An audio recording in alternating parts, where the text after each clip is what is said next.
तो हमने transport in plant chapter में क्या क्या पढ़ लिया, एक बार मैं आपको थोड़ा सा पूरा रिव्यू कराता हूँ कि अभी तक मैंने क्या क्या पढ़ाया इस चैप्टर में। ठीक है, याद करो, फर्स्ट दिन मैंने आपको बताया प्लांट में ट्रांसपोर्टेशन और एनिमल में ट्रांसपोर्टेशन मीन्स दोनों का एक ही है कि मिनरल्स और कंटेंट्स का मतलब कि यूजफुल चीजों का एक जगह से दूसरी जगह भेजना।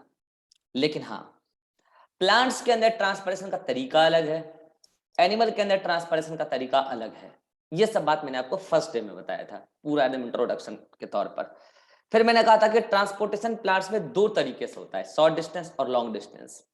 फिर मैंने कहा लॉन्ग डिस्टेंस का एक अलग ही मेथड है, मास फ्लो हाइपोथेसिस, जो हम चैप्टर के सबसे लास्ट सेक्शन में पढ़ेंगे, वो अभी भी होल्ड है। तो माइक बंद करोगे सृष्टि?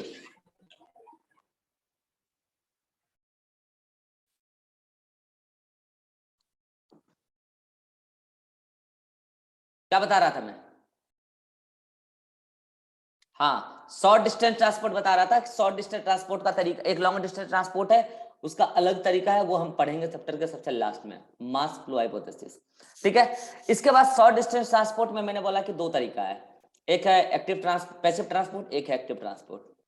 फिर मैंने कहा पैसिव ट्रांसपोर्ट में दो तरीका है, simple diffusion, facilitated diffusion.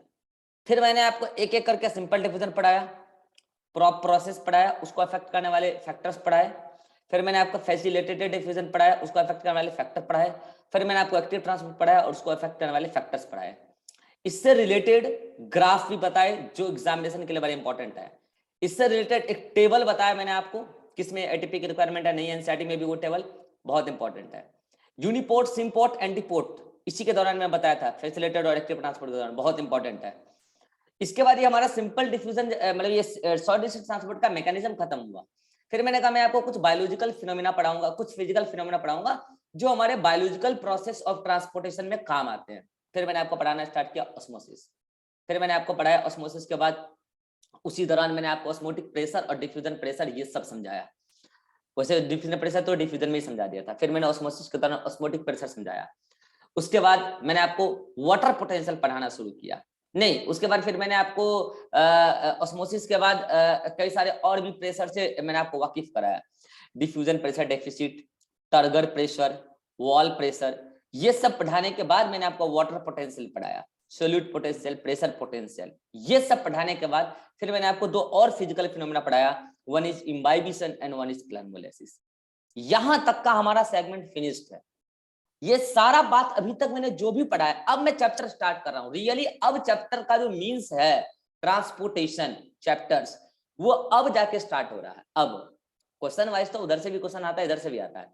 Chapter जो रियल है वो अब जाके स्टार्ट हो रहा है। क्या स्टार्ट हो रहा है कि अब जो फिनोमिना है ट्रांसपोर्टेशन से रिलेटेड, कुछ कुछ फिनोमिना, वो अब आप पढ़ने वाले हो। Now, our first phenomena, the first process is transpiration. इतने दिनों से आप नाम सुनते होंगे, बोटनी में जब से पढ़ा रहा हूं आपको कई जगह इसका नाम आ चुका होगा, ट्रांसपायरेशन ट्रांसपायरेशन ट्रांसपायरेशन। क्या होता है ट्रांसपायरेशन, समझो ध्यान से। अगर कोई लीफ है, मान लो कि ये प्लांट है, ये रूट है, ये स्टेम है जी, और ये मान लो उससे लीफ लगा है, ठीक है। तो अब क्या होता है कि आपको पता है कि रूट वाटर का एब्जॉर्प्शन करता है, कैसे करता है ये पढ़ेंगे भी सही हम। देन ये वाटर पूरी प्लांट बॉडी में ट्रांसपोर्टेड हो जाता है, कैसे होता है ये भी हम पढ़ेंगे, और ये वाटर लीफ में भी पहुंचता है। आपको एक बात पता है, अगर मैं मानूं कि आज यहां से जो वाटर एब्जॉर्ब हुआ उसको मैं 100% मान लूं कि आज इतना 100% वाटर एब्जॉर्ब हुआ है, जो भी अमाउंट हुआ उसको मैं 100% मानूं, आपको पता है उस 100% वाटर में से लेस देन 1% ही फोटोसिंथेसिस में यूटिलाइज होता है। आप फोटोसिंथेसिस पढ़ चुके हैं, उसमें वाटर का यूटिलाइजेशन होता है। लेस देन अप्रॉक्स आप 1% बोल सकते हैं, चलो ठीक है। 1% वाटर क्या होता है, फोटोसिंथेसिस में यूज होता है, ठीक है जी। और 1% के आसपास प्लांट अपना मेटाबॉलिक एक्टिविटी में यूज करता है, तो कितना हो गया 2%। यानी कि 100% वाटर एब्जॉर्ब जो है 100% वाटर, उसमें से 2% वाटर ही प्लांट के काम का है। 1% तो डायरेक्ट फोटोसिंथेसिस में, 1% के आसपास प्लांट के अदर मेटाबॉलिक एक्टिविटी में। 98% वाटर इस लीफ से वेपर के फॉर्म में इवोपरेट हो जाता है। 98% वाटर, कई बार तो इससे ज्यादा भी, 98% वाटर इवोपरेट हो जाता है in the form of water vapour. Water vapour, not liquid form, water vapor. And this process, this phenomena of water loss in the form of water vapor through the leaf, it is called as transpiration. Short में आज मैं असम में TR लिखूंगा. It is called as transpiration. देखना सुनना एक बात, plant के जो लीफ हैं, ये जो लीफ का मार्जिन है ना, किनारा, ये जो किनारा है, किनारा से भी वाटर लॉस होता है, मगर वो लिक्विड के फॉर्म में होता है. ऐसे ऐसे वाटर ऊज आउट होता है, बाहर पसीजता है, खास करके ठंडी के दिनों में तो खूब दिखेगा आपको. मैं आपको बताऊंगा आगे. This phenomena is called guttation. कई बार एग्जाम में आ चुका है. गटेशन और ट्रांसपायरेशन में क्या अंतर है और सिमिलरिटी क्या है? सिमिलरिटी है कि दोनों फिनोमेना लीफ से चलता है, दोनों फिनोमेना मोस्टली लीफ से चलता है. ये सिमिलरिटी है. डिफरेंसेस क्या है? गटेशन में वाटर लॉस होता है लिक्विड फॉर्म में, और ट्रांसपायरेशन में वाटर लॉस होता है वाटर वेपर के फॉर्म में. गटेशन हम आगे पढ़ेंगे, आज हम पढ़ रहे हैं ट्रांसपायरेशन. अब आपके मन में एक भयंकर वाला डाउट आ रहा होगा, सर प्लांट इतना बड़ा बेवकूफ 100% वाटर को एब्जॉर्ब कर रहा है, 2% वाटर को यूटिलाइज कर रहा है, और 98% वाटर या उससे भी ज्यादा को लॉस कर दे रहा है, तो सर ये प्लांट 98% वाटर को एब्जॉर्ब ही क्यों कर रहा है? पागल है. और आपको बता दूं, ये वाटर के एब्जॉर्प्शन में एनर्जी खर्चा होता है, अच्छा खासा एनर्जी खर्चा होता है. आपको मैं वाटर एब्जॉर्प्शन का मैकेनिज्म पढ़ूंगा आगे. एक्टिव भी होता है, पैसिव भी होता है. मैं आपको दोनों तरीका बताऊंगा कैसे कैसे क्या होता है. अच्छा खासा एनर्जी खर्चा होता है. अब आप सोचो, फिर ट्रांसपोर्टेशन भी करना पड़ा लीफ तक, और 98% वाटर को लॉस कर दिया. तो अब आप सोच कर देखो, ये ट्रांसपायरेशन प्लांट्स के लिए एक बुरा प्रभाव है, एक बैड इफेक्ट है, या एक गुड इफेक्ट है? आप सोच कर देखो from this point of view कि 98% वाटर लॉस हो गया, वो भी absorb water. From this point of view transpiration is bad effect और गुड इफेक्ट? Bad effect. बाकी लोग सो गए, शहीद हो गए? अरे यार ये नहीं, आपने ये खाना जो बर्बाद कर दिया इकोसिस्टम का, ये एनर्जी आपने बर्बाद कर दिया. ये कोई और अगर यूटिलाइज किया होता ना, कुछ कर गुजर गया होता अब तक. आपने जो अब तक खाया इतनी उम्र तक, आपने वो एनर्जी बर्बाद कर दिया इकोसिस्टम का. बताओ यार, बिना कुछ करे आप गुजर गए. बताओ, आपको तो कुछ करके गुजरना था. सबको एक दिन मरना है, कुछ करके जाना था यार. इतना एनर्जी आपने बर्बाद कर दिया इकोसिस्टम का. चलो ठीक है, श्रद्धांजलि, गुजर गए तो श्रद्धांजलि, चलो ठीक है, कोई बात नहीं है. अगली जनरेशन में एनर्जी बर्बाद मत करवाना. हाँ समझ गए ना? मैं लूंगा आपकी बायोलॉजिकली ही लूंगा, आप टेंशन ना लो. या तो आप पढ़ने लग जाओगे, यानी तो आपकी 3rd ग्रेड बेइज्जती में बायोलॉजिकली ही करूंगा. आप चिंता ना करो, वो भी रिकॉर्डिंग में. कोई सुनेगा तो जनरेशन याद करेगा आपको, आप कैसी देसी में कैसे करता था. एग्जाम बचा है 2 महीना और सो रहे हैं लोग. हाँ, तो 98% वाटर लॉस हो गया, और from this point of view आप कह सकते हैं ये तो निगेटिव इफेक्ट है. बिल्कुल, ये निगेटिव इफेक्ट है. भाई कोई भी अपने घर में कमाई किया और वह कमाई खर्चा ही कर दे 98%, 2% वाटर घर में किसी का, 2% पैसा घर में किसी न किसी तरीके से रखा हुआ है, तो वही ये नुकसान है.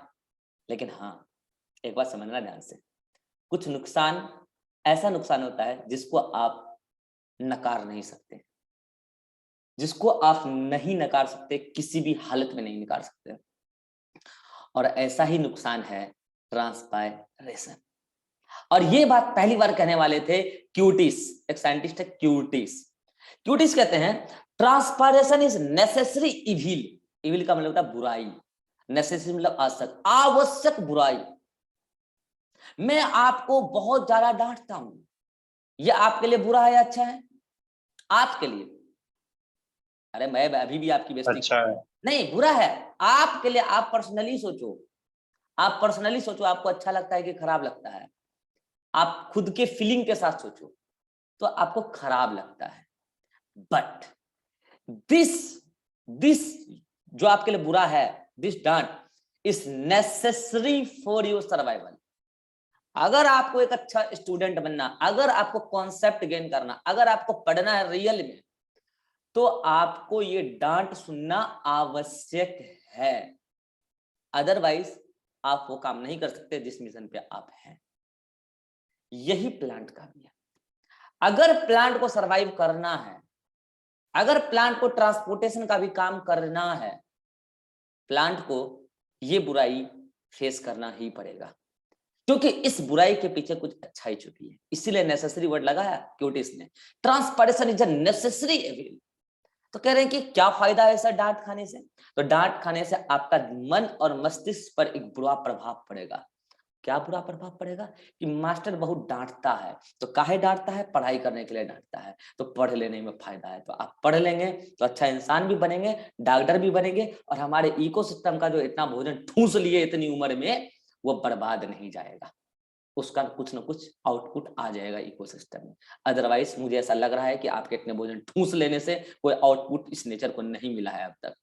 तो फिर क्या होगा कि इस नेचर से जितना एनर्जी आपने अब तक खाया है, उसका कोई ना कोई आउटपुट नेचर में आएगा, कुछ ना कुछ तो कर गुजरोगे। अगर नहीं किए तो फिर आपका मिशन फेल है। यही प्लांट में होता है कि अगर प्लांट ने 100% वाटर अब्सॉर्ब किया है, 98% वाटर लॉस कर रहा है, उस लॉस के पीछे कुछ हो रहा है, उसको आपको समझना पड़ेगा। मैं आपको एक बात बताता हूं, अभी गर्मी का समय चल रहा है, आप गौर करना कि जब आपको बहुत भयंकर वाली गर्मी लगती है तो आपका पसीना रिलीज होता है। अब मुझे बताओ, पसीना रिलीज होने से आपको ठंडक महसूस होती है या और गर्मी लगती है? ठंडक महसूस होती है। अब बताता हूँ ठंडक कैसे महसूस होती है। इसलिए कहते हैं गर्मी में पानी खूब पियो, खूब पानी पियोगे तो पसीना भी खूब निकलेगा, और पसीना निकल रहा है तो अच्छी बात है। बहुत सारे लोग कहते हैं उसको खूब पसीना निकलता है, देखो ज्यादा भी निकलना अच्छी बात नहीं है, लेकिन उसको पसीना निकल रहा है, पसीना निकल रहा है अच्छी बात है, यू आर फिजियोलॉजिकली हेल्दी। जिनकी नहीं निकल रहा है उनका रायता फैल चुका है, उनकी ऐसी की तैसी हो चुकी है, और वो समझ रहे हैं कि मैं बहुत अच्छा हूं। जिनको पसीना नहीं निकल रहा उसकी ऐसी की तैसी हो चुकी है, उनको एहसास ही नहीं है। क्योंकि अगर पसीना निकल रहा है तो आपका स्वेट ग्लैंड एक्टिव है, और स्वेट ग्लैंड में पसीना ही केवल नहीं निकालता है, स्वेट ग्लैंड उसके साथ कई सारे टॉक्सिक मटेरियल भी निकाल देता है। तो अब होता है क्या, गर्मी के दिनों में ये जो पसीने निकल रहे हैं, इससे टॉक्सिक मटेरियल निकल रहा है, ये एक अलग थिंग्स है। लेकिन गर्मी के दिनों में ज्यादा पसीना निकलने से पॉजिटिव इफेक्ट क्या है, ये है कि जो टेम्परेचर आपके बॉडी के अंदर गया इन्वायरमेंट से, क्योंकि इन्वायरमेंट डायरेक्ट टेम्परेचर था, आपके बॉडी के अंदर गया, अगर वो टेम्परेचर आपके बॉडी के अंदर स्टे कर जाए तो पता है आपके बॉडी के एंजाइम को डीनेचर कर सकता है और आपका मृत्यु भी हो सकता है। लेकिन बॉडी ऐसा नहीं होने देता है। जितना हीट बाहर से अंदर गया है एक्स्ट्रा, आपका बॉडी टेम्परेचर मेंटेन करना चाहता है, इसको 37 का 37 ही रखना चाहता है जो आसपास है। तो बॉडी कहता है जितना एक्स्ट्रा हीट आया है, बॉडी में जो वाटर है वो वाटर उस हीट को एब्जॉर्ब करता है, और वाटर जब हीट को एब्जॉर्ब करता है तो वाटर लिक्विड फॉर्म से कौन सा फॉर्म बन जाता है? Solid water vapour. जाग रहे हो क्या? जाग जिंदा हो? कौन कौन जिंदा हो? जब वाटर हीट को गेन करता है तो वो लिक्विड फॉर्म से वेपर फॉर्म बन जाता है, और वाटर इवोपरेट हो जाता है, उसी को हम कहते हैं पसीना। एक्चुअल में वहां पे इवोपरेशन बाद में होता है, पहले वो गर्म पानी हमारी स्किन से बाहर निकलता है, और स्किन पे जो आता है वही है स्वेट, पसीना। अब जाके वो इवोपरेट हो जाता है, क्योंकि एटमॉस्फेयर में आ चुका है तो उसको और हीट मिलता है, तो और हीट जब मिलता है तब वो जाके इवोपरेट हो जाता है। इसका मतलब आप कह सकते हैं स्वेटिंग कूलिंग इफेक्ट देता है। यस और नो? स्वेटिंग कूलिंग इफेक्ट देता है, और ये जो कूलिंग इफेक्ट स्वेटिंग दे रहा है, ये आपके बॉडी को डीनेचर होने से, आपके बॉडी के एंजाइम को डीनेचर होने से बचा रहा है। सेम फिनोमेना प्लांट में जैसे आपके अंदर स्वेटिंग है, सेम फिनोमेना प्लांट के अंदर ट्रांसपायरेशन है। अगर गर्मी के दिनों में अभी तो ट्रांसपायरेशन और खूब चलेगा प्लांट का, ठीक है। अगर खूब ज्यादा टेम्परेचर गिर रहा है प्लांट पे, और प्लांट उस टेम्परेचर को लेता जा रहा है, तो पता है प्लांट के सेल्स के अंदर के एंजाइम डीनेचर हो सकते हैं, और प्लांट के लीफ की डेथ हो सकती है, प्लांट के पूरे बॉडी की डेथ हो सकती है, प्लांट की पूरी बॉडी की डेथ हो सकती है।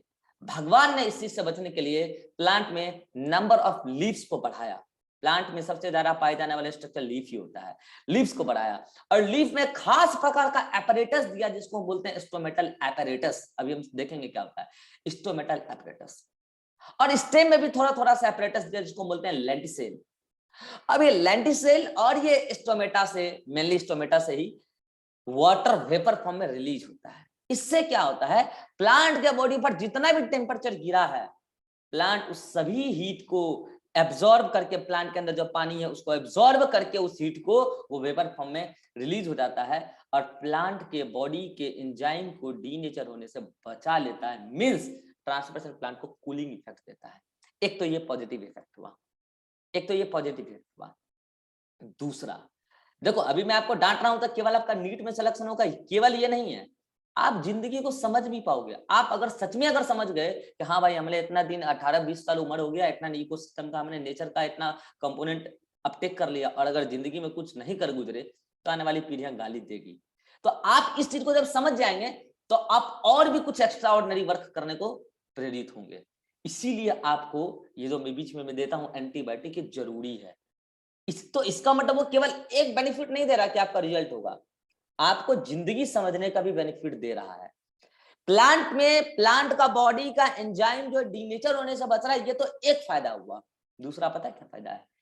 जितना ज्यादा यहां से, सुनना ध्यान से, जितना ज्यादा यहां से वाटर का लॉस होगा, जल्दी बताओ, उतना ज्यादा यहां वाटर की कमी पड़ेगी, यस और नो? और जितना ज्यादा यहां वाटर की कमी पड़ेगी, यहां और यहां के कंपैरिजन में वाटर का ग्रेडियंट बढ़ता जाएगा कि घटता जाएगा?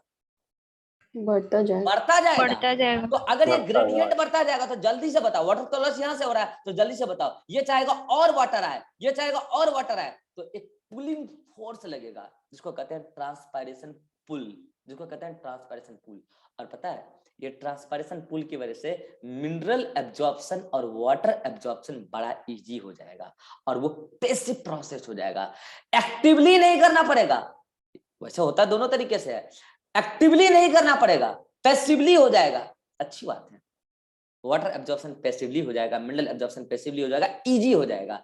ये दूसरा बेनिफिट है कि अगर ट्रांसपायरेशन हो रहा है तो ट्रांसपायरेशन पुल क्रिएट हो रहा है, और अगर ट्रांसपायरेशन पुल क्रिएट हो रहा है तो उसकी वजह से ये पूरा का पूरा पैसिव प्रोसेस वाटर एब्जॉर्प्शन और मिनरल का चल रहा है। नाउ इसका मतलब आपको समझ में आ गया कि ट्रांसपायरेशन इज नेसेसरी एविल, एक बुराई है लेकिन ये आवश्यक बुराई है। अब मैं आपको बता रहा हूं कि ये जो प्लांट के अंदर ट्रांसपायरेशन होता है, पहली बात ये ट्रांसपायरेशन कहां से होता है? तो मेनली तो ये स्टोमेटा से होता है। स्टोमेटा क्या होता है ये मैं आपको एनाटॉमी में ऑलरेडी पढ़ा चुका हूं। जैसे ये लीफ है, आप ये देखो लीफ है, ये पूरा लीफ है। स्टोमेटा में मतलब लीफ के एपिडर्मल सेल में कई सारे एपरेटस लगे होते हैं जिसको बोलते हैं स्टोमेटल एपरेटस, उसमें जो पोर होता है, छेद होता है, उसको बोलते हैं स्टोमेटा। ट्रांसपायरेशन, टोटल ट्रांसपायरेशन का 80 से 90% ट्रांसपायरेशन स्टोमेटा के ही थ्रू होता है। लेकिन जो लीफ में क्यूटिकल है, लीफ में जो क्यूटिकल है, लीफ में जो क्यूटिकल है, क्यूटिकल के थ्रू भी डायरेक्ट ट्रांसपायरेशन हो जाता है, यस। और वो होता है 9 to 9.9%, यानी कि मान सकते हो 9 to 10% के आसपास।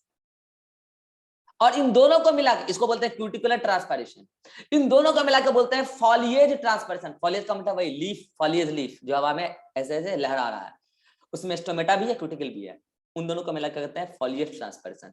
तो कितना हो गया? 99% के आसपास, 99.9 के आसपास, 99.9% के आसपास ट्रांसपायरेशन लीफ के ही थ्रू होता है। 1% किसके थ्रू होता है? याद करो मैंने आपको स्टेम के एनाटॉमी में लेंटिसेल बताया था, याद है? लेंटिसेल 0.1% ट्रांसपायरेशन लेंटिसेल से भी होता है, लेंटिकुलर ट्रांसपायरेशन कहते हैं उसको, लेंटिकुलर। नाउ कभी कभी आपको किताबों में लिखा मिलेगा कि स्टोमेटल ट्रांसपायरेशन कभी कभी 40% to 50% भी होता है। तो ऐसा तब होता है जब किसी पर्टिकुलर लीफ में नंबर ऑफ स्टोमेटा कम हो। ये तो ठीक है, नंबर ऑफ स्टोमेटा कम होगा तो स्टोमेटा ट्रांसपायरेशन का परसेंटेज घट जाएगा, मानता हूं। लेकिन एक बात बताओ, आपने पढ़ा होगा, इकोलॉजी में भी मैंने पढ़ाया, एनाटॉमी में भी पढ़ाया, क्यूटिकल वाटर लॉस को रोकता है या बढ़ाता है? रोकता है। रोकता है। तो आप बोलोगे सर अगर क्यूटिकल यहाँ पे ट्रांसपायरेशन करा रहा है 9% के आसपास और ये कर रहा है 90% के आसपास ट्रांसपायरेशन, तो 9 और 90 और 9 99 हो गया। सर क्यूटिकल रो ट्रांसपायरेशन रोकना ना चाहिए, ये 9% करा रहा है, तो 9 + 90 + 9 99 हो गया। ये नहीं होता तो 90 ही होता, ये तो बढ़ा रहा है। कितने लोग समझ पा रहे मैं क्या कह रहा हूँ?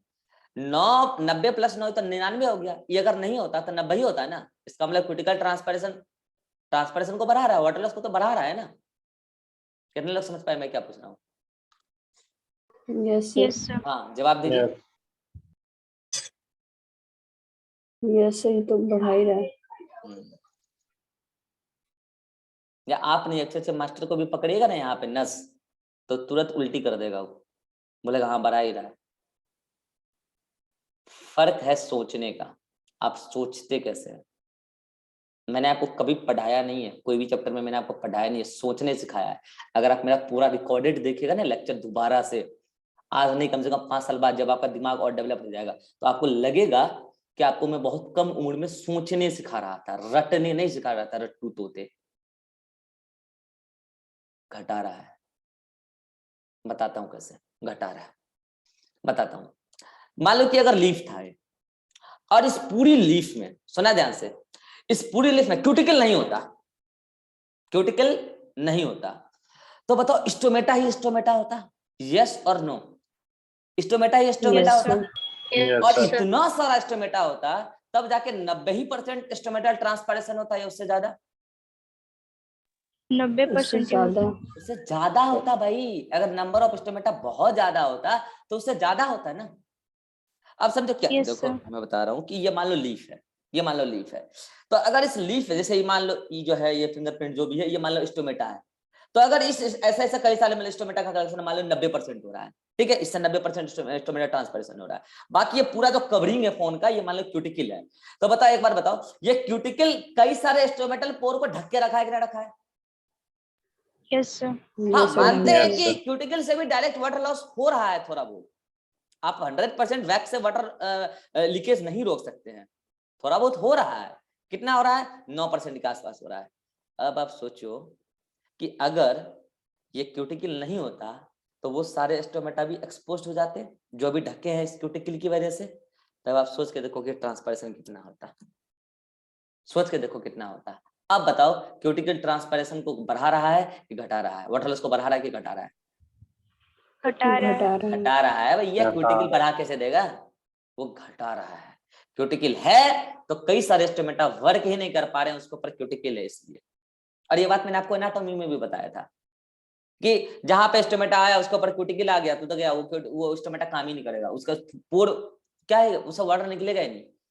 तो क्यूटिकल 9 to 9% ट्रांसपरेशन डायरेक्ट करवा देता है, ठीक है। वो कितना भी कुछ करोगे तो 9 to 9.9% का 10% के आसपास हो ही जाता है उससे, ठीक है। स्टोमेटल अपरेटस से स्टोमेटल ट्रांसपरेशन 80 to 90% के आसपास खूब जरूर था। अगर वो 40% के आसपास रेंज गया है, नंबर ऑफ स्टोमेटा घट गया, या फिर ये भी हो सकता है क्यूटिकल ज्यादा लोड हो गया है, जो कई सारे लीफ में एज ए इकोलॉजिकल एडेप्टेशन देखने को मिलता है। याद करो मैंने पहले भी बताया था, ठीक है। अब चलते हैं, अच्छी बात बताओ, आपके मीटिंग में उधर कितना टाइम दिखा रहा है लेफ्ट? उधर भी टाइम दिखाता है ना लेफ्ट? मेरे नो सर, नहीं दिखाते हैं। दिखाता है, दिखाता है, देखने नहीं आ रहा आपको? मेरे में दिखा रहा है 30 सेकंड, लेकिन ये 30 सेकंड नहीं होना चाहिए। चलो ठीक है, अगर मीटिंग खत्म हो जाएगा अगला मीटिंग क्रिएट कर लेंगे। तो ये हुआ क्या आपका ट्रांसपरेशन का, जैसे इंट्रोडक्शन के ट्रांसपरेशन कहां से आया, कैसे आया। अब देखो अगला पॉइंट, अगला पॉइंट क्या है कि जो मैंने अभी आपको बताया कि ट्रांसपरेशन में कितना परसेंट क्या कैसे, वो सारी बात यहाँ पे लिखी हुई है।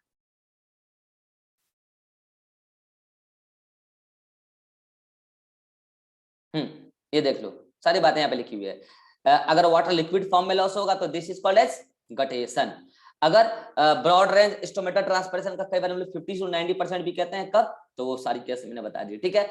वाटर लॉस से कैसे कूलिंग इफेक्ट होता है, ये सारी बातें मैंने आपको बता दिया है, ठीक है। अब ये बार बार स्टोमेटा स्टोमेटा का नाम आ रहा है, ये स्टोमेटा है क्या यार, क्या है ये स्टोमेटा? तो क्या मैं आपको स्टोमेटा पहले ही पढ़ा चुका हूँ? यस और नो? और मैंने आपको Yes, लिंक sir. भी भेजा था देख के आने के लिए। एनाटोमी में मैंने स्टोमेटा को काफी डिटेल में पढ़ा है, यहाँ पे मैं दोबारा नहीं बताने वाला, ठीक है। बस हाँ, एक बार डायग्राम को ये कर देता हूँ। What is stomata? Actually stomata is nothing, stomata is just a pore, ठीक है। अब स्टोमेटा में दो चीज नहीं होता, स्टोमेटल अपरेटस में दो चीज होता है। यहाँ पे गलत लिखा है, ठीक है, तो आप यहाँ क्या करो, स्टोमेटल अपरेटस करो। स्टोमेटल अपरेटस में दो चीज होता है, स्क्रीनशॉट ले लेना। दो टाइप के सेल होते हैं स्टोमेटल अपरेटस में। सेल दो टाइप के, कौन कौन से सेल है भैया? तो एक है गार्ड सेल और एक है सब्सिडियरी सेल, सब बता रखा है। सब्सिडियरी सेल तो वही एपिडर्मल सेल ही है, वो भी गार्ड सेल भी एपिडर्मल सेल ही है, याद करो। हाँ, ये मोनोकोट में डंबल शेप का होता है, डाइकोट में किडनी शेप का होता है, ठीक है साहब।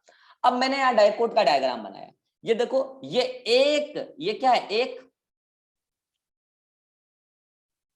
ये क्या है, एक कौन सा सेल है? Microfibrils.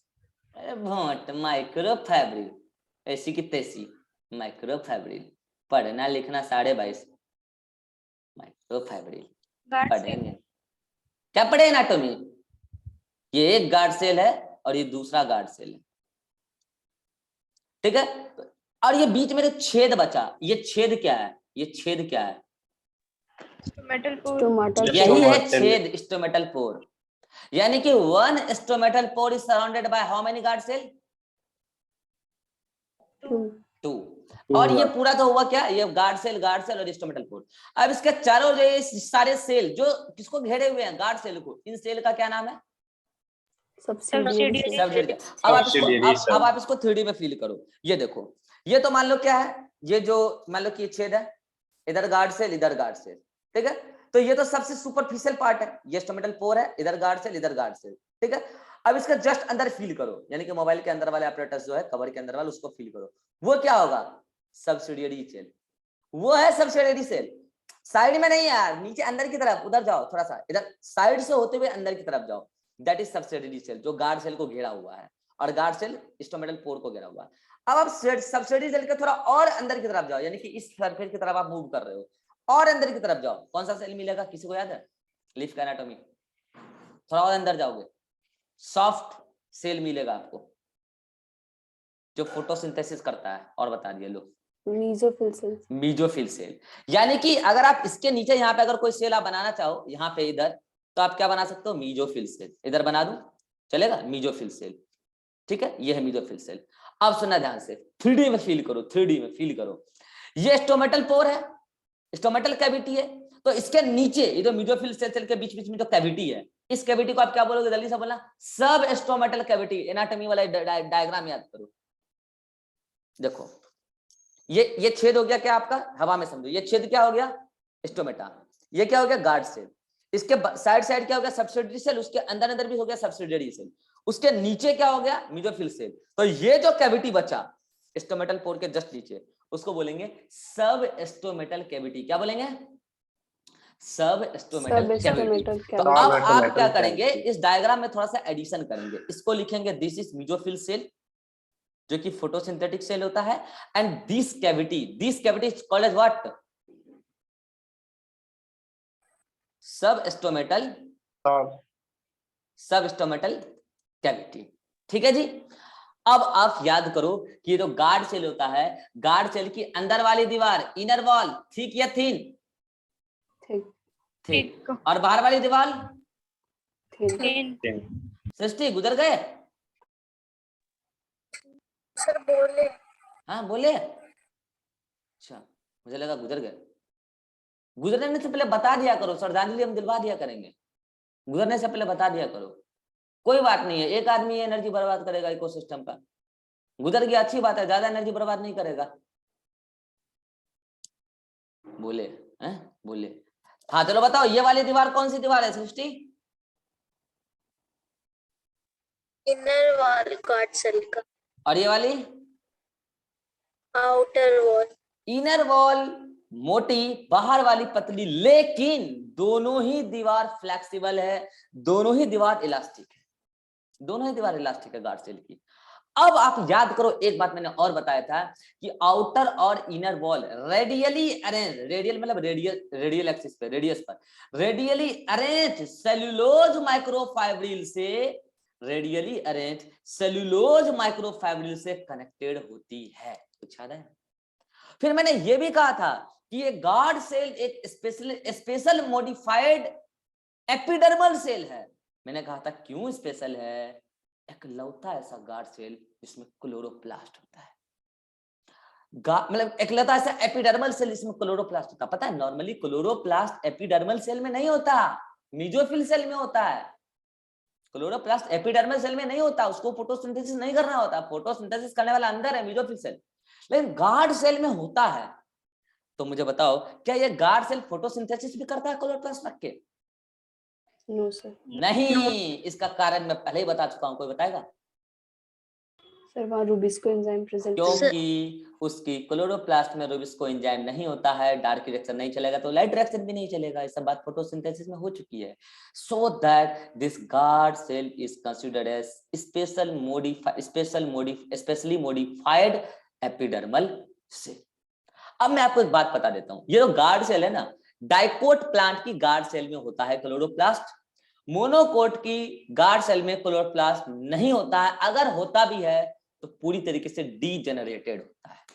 और डाइकोट में होता भी है अगर गार्ड सेल, तो वो फोटोसिंथेसिस नहीं कर रहा होता है, क्योंकि उसका रोबिस्को एंजाइम उसमें नहीं होता है। ये तो क्या था, गार्ड सेल का और मतलब पूरी तरीके से स्टोमेटल अपरेटस का एक डायग्राम था। तो आप चाहें तो इस स्टोमेटल, आप यहाँ पे ऐसे लिख लें, मैं बता रहा हूँ, स्टोमेटल अपरेटस आपके पास यहाँ पे जगह है ना, ऐसे लिखना, stomatal apparatus is equal to क्या क्या है, जल्दी बताओ। गार्ड सेल में शॉर्ट में लिख रहा हूं, आपको फुल फॉर्म लिखना है, guard cell plus subsidiary cell plus mesophyll cell plus stomatal cavity, stomatal cavity plus, कोई बताओ, substomatal cavity, substomatal cavity. इस ओवरऑल को मिला के एक्चुअल में कहते हैं स्टोमेटल अपरेटिस, इस ओवरऑल को मिला के कहते हैं स्टोमेटल अपरेटिस। क्लियर है? इस ओवरऑल को मिला के कहते हैं। स्क्रीनशॉट लो जल्दी से, ये सब चीज डायग्राम में ऐड कर लेना।